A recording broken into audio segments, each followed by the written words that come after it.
ದಾವಣಗೆರೆ ಜಿಲ್ಲೆಯಲ್ಲಿ ಒಟ್ಟು ದಾವಣಗೆರೆ ಜಿಲ್ಲೆಯಾದ್ಯಂತ ಜನಸಂಖ್ಯೆ 16 ಜನ ಇದ್ದಾರೆ.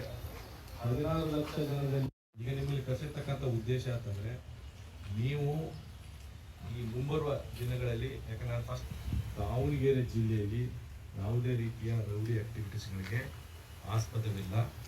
ಮತ್ತು ಅದರ ಜೊತೆಗೆ ಹಬ್ಬಗಳು ಬರ್ತಾ ಇದ್ದಾವೆ. ಮುಂದಿನ ದಿನಗಳಲ್ಲಿ ಕಾನೂನು ಸುವ್ಯವಸ್ಥೆಗೆ ಭಂಗ ತರ್ತಕ್ಕಂಥ ಏನಾದರೂ ಚಟುವಟಿಕೆಗಳಲ್ಲಿ ಯಾರಾದರೂ ಭಾಗವಹಿಸಿದರೆ ಖಂಡಿತವಾಗ್ಲೂ ನಿರ್ದಾಕ್ಷಿಣ್ಯವಾಗಿ ಕ್ರಮಗಳನ್ನು ನಾವು ಕೈಗೊಳ್ತೇವೆ. ಬಟ್ ಮತ್ತೆ ಎಲ್ಲರೂ ಕೋರ್ಟ್ಗೆ ಕರೆಕ್ಟಾಗಿ ಅಟೆಂಡ್ ಆಗಬೇಕು.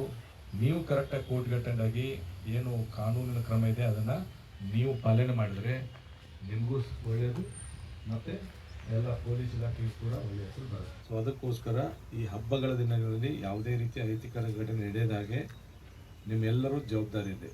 ಮತ್ತು ನಾವು ಹೆಂಗಂತಂದರೆ ಒಳ್ಳೆಯವರಿದ್ದರೆ ಒಳ್ಳೆಯವರು, ಕೆಟ್ಟಿದ್ರೆ ಕೆಟ್ಟ. ಇರೋ ಜನ ಕೆಟ್ಟ ಜನ ಇದ್ದಾರೆ, ಕೆಟ್ಟಿದ್ದರೆ ನಡ್ಕೋತೀವಿ.